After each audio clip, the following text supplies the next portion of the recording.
I speak to you in the name of the one holy and living God. Amen. Please.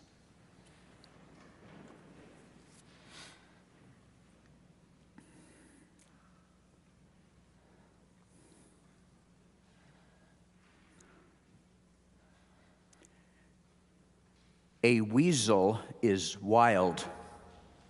Who knows what he thinks? He sleeps in his underground den, his tail draped over his nose. Outside, he stalks rabbits, mice, muskrats, and birds, killing more bodies than he can eat warm, and often dragging the carcasses home.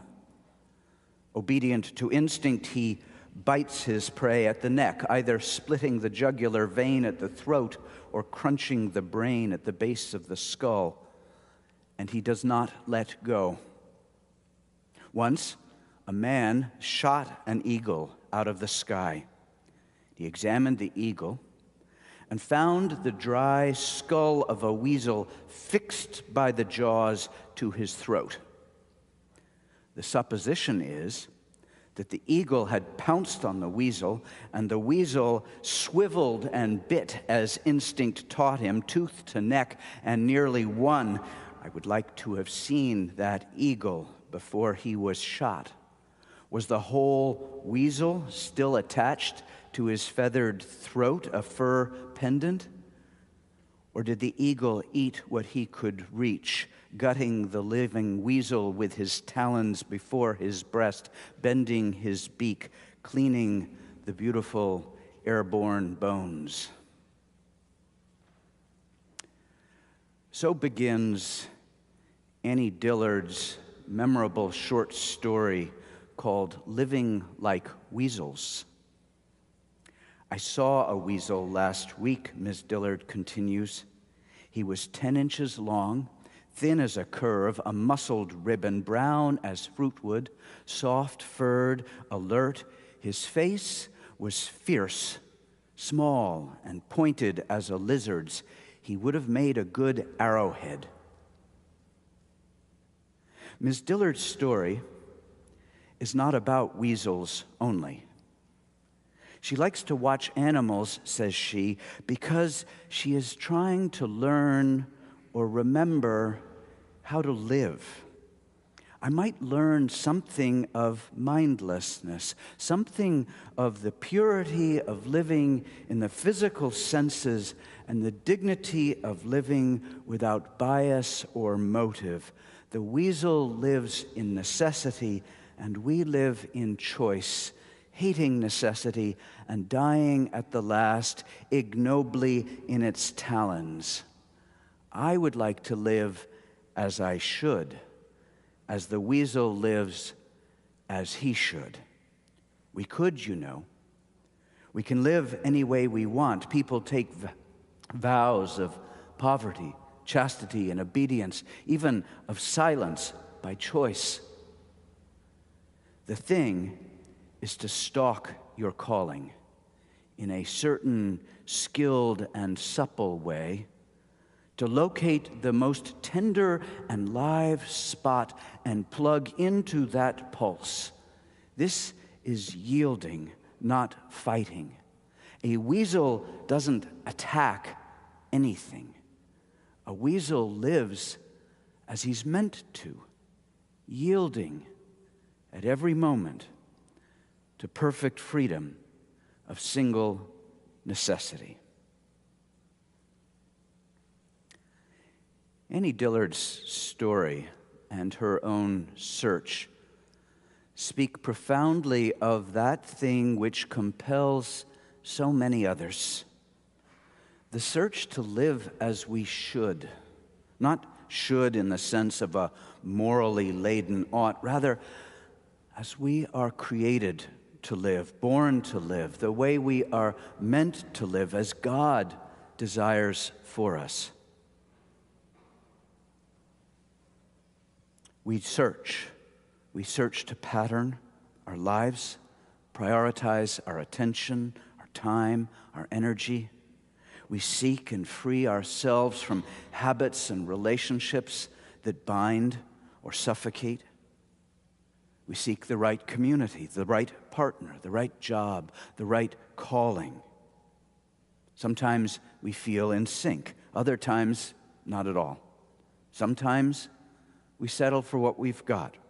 Oftentimes we have to settle for what is. We may not have a choice at this moment. But time and again, the question arises, the question, as Parker Palmer asks, what is the life that wants to live in you? Are you living that life? This is what I would call a redemptive question, for there is redemptive power even in the asking, hosting the question, is this the life that wants to live in you? You are the salt of the earth, said Jesus. You must retain your saltiness, express your saltiness. You are the light of the world. Don't allow that inner brightness to be smothered by others' expectations or overwhelmed by your own busyness. Strip away, return, reclaim the essence of who you are. Jesus spoke these words to the crowds gathered in what we now call the Sermon on the Mount, the Beatitudes. They're spoken not to one person in one particular context, but to each and to all in our several and varied contexts. Jesus' call is universal. He does not say, be salty sometimes, let your light shine sometimes. Jesus says, you, all of you, each of you, you are salt. You are light. You already are who you need to be. You already have what you need. You already are the person who God calls you to be. There is not something outside yourself to learn or acquire. You need not seek perfection. You are the light of the world. Do not hide that light. This is what it means to live God's love.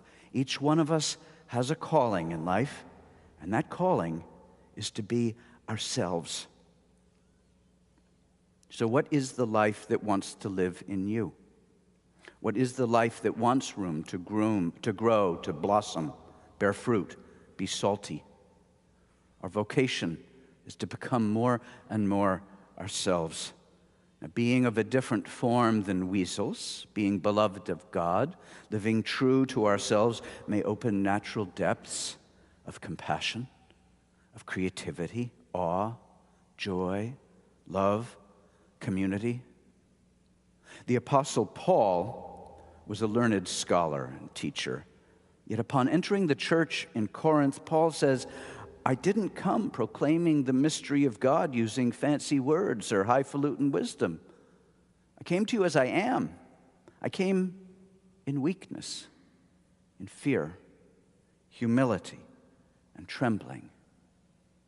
I came trusting in the Spirit, trusting that the Spirit would shine through me, trusting that the Spirit would be clear to you.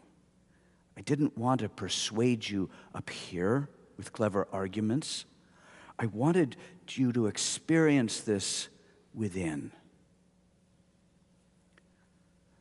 When we know that the life we are currently living is not it, our saltiness is meh, our light is dim, shrouded, a mere flicker, what then? It is when we begin to ask the question, how? How do I learn or remember, recover or discover? Then, now, in asking, we're ready to take that next step.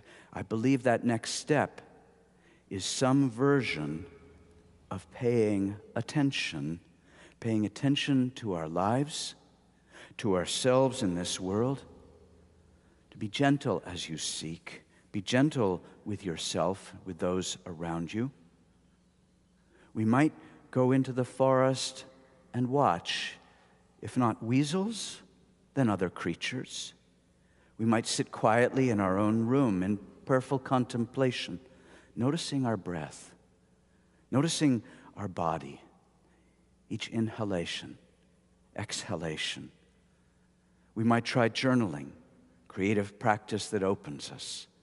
We might remember something that gave us joy years ago and create time to do it again.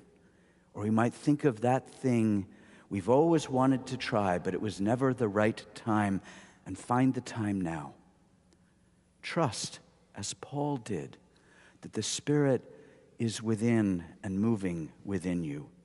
These practices are what Celtic theologian John Philip Newell calls listening for the heartbeat of God. Listening for the heartbeat of God, living like weasels. These are not steps we take and then are finished. We do not arrive. It is what we do each day. What we do becomes our life, and the living of our life becomes who we are.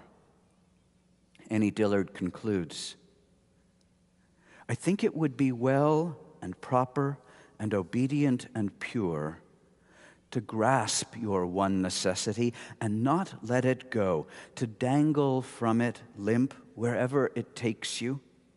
Then even death, where you're going no matter how you live, cannot you part. Seize it, and let it seize you up aloft even, till your eyes burn out and drop. Let your musky flesh fall off in shreds, and let your very bones unhinge and scatter, loosened over fields and woods, lightly thoughtless, from any height at all, from as high as eagles.